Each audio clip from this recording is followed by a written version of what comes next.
What if this Ramadan wasn't about doing more, but about feeling closer to Allah? Connection with Allah doesn't begin with perfection, it begins with intention. Before the fast starts, pause. Ask yourself, why do I want this Ramadan to matter?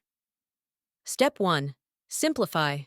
You don't need long routines. Choose one quiet moment each day, even 5 minutes, and give it fully to Allah. Step 2.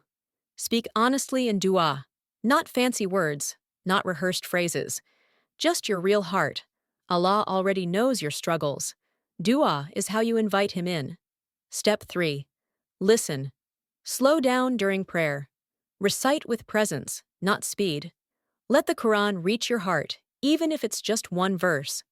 And finally, step 4. Consistency over intensity. Small acts done daily soften the heart more than sudden effort. Ramadan changes us when we show up sincerely.